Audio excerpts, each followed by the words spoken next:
Continuing where I left off, I walked aft until I reached the main mast. "Come aboard, Mr. Hands," I said ironically. He rolled his eyes round heavily, but he was too far gone to express surprise. All he could do was to utter one word: brandy. It occurred to me there was no time to lose, and dodging the boom as it once more lurched across the deck, I slipped aft and down the companion stairs into the cabin. It was such a scene of confusion as you can hardly fancy. All the lock-fast places had been opened in quest of the chart. The floor was thick with mud where ruffians had sat down to drink or consult after wading in the marshes round their camp. The bulkheads, all painted in clear white and beaded round with gilt, bore a pattern of dirty hands. Dozens of empty bottles clinked together in corners to the rolling of the ship. One of the doctor's medical books laid open on the table. Half of the leaves gutted out, I suppose, for pipe lights.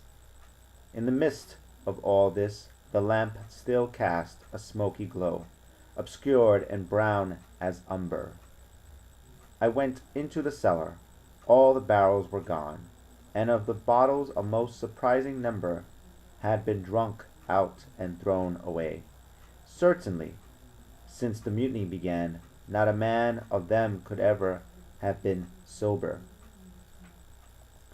Foraging about, I found a bottle with some brandy left for Hans, and for myself I routed out some biscuit, some pickled fruits, a great bunch of raisins, and a piece of cheese.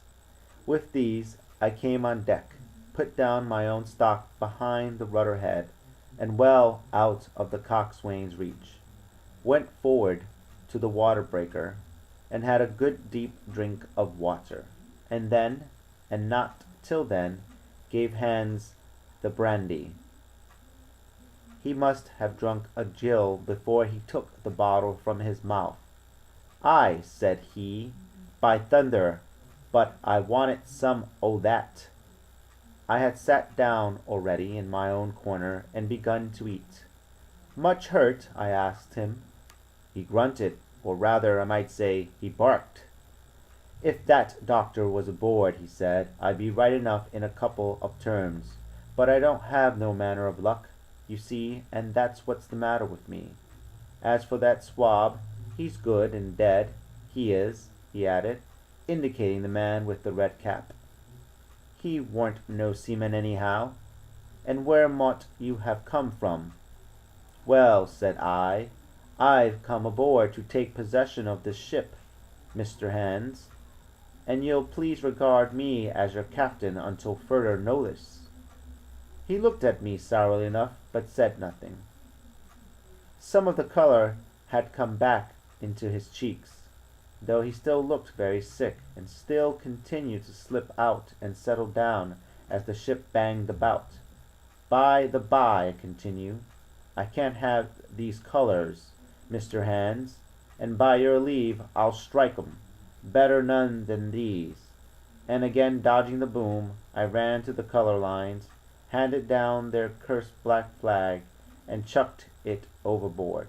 "God save the king," said I, waving my cap, "and there's an end to Captain Silver."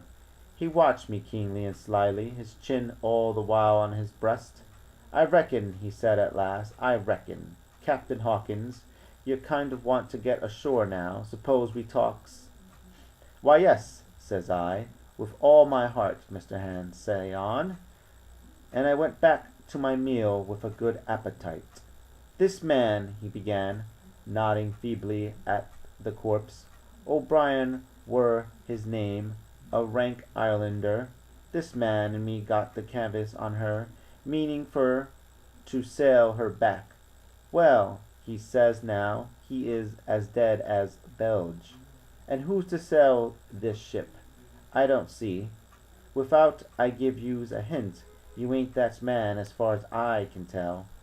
Now, look Here, you give me food and drink and an old scarf or an handkerchief to tie my wound up. You do, and I'll tell you how to sail her, and that's about square all round I take it. I'll tell you one thing, says I. I'm not going back to Captain Kidd's anchorage. I mean to get into North Inlet and beach her quietly there. To be sure you did, he cried. Why ain't sich an infernal lubber after all? I can see, can't I? I've tried my fling.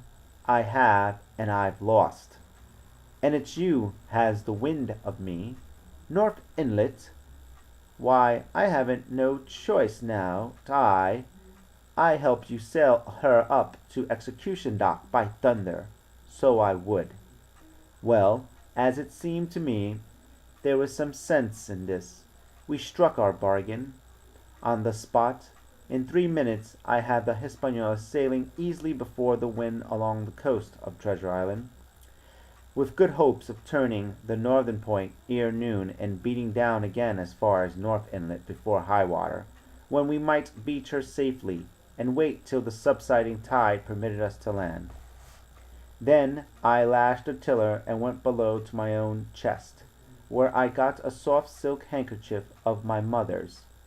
With this, and with my aid, Hans bound up the great bleeding stab he had received in the high, and after he had eaten a little and had a swallow or two more of the brandy, he began to pick up visibly, sat straighter up, spoke louder and clearer, and looked in every way another man.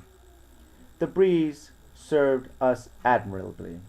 We skimmed before it like a bird, the coast of the island flashing by and the view changing every minute.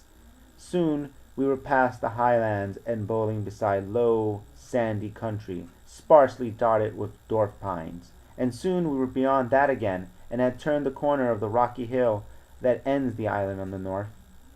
I was greatly elated with my new command, and pleased with the bright, sunshiny weather and these different prospects of the coast. I had now plenty of water and good things to eat, and my conscience, which had smitten me hard for my desertion, was quieted by the great conquest I had made. I should, I think, have had nothing left me to desire but for the eyes of the coxswain as they followed me derisively about the deck, and the odd smile that appeared continually on his face. It was a smile that had in it something both of pain and weakness, a haggard old man's smile.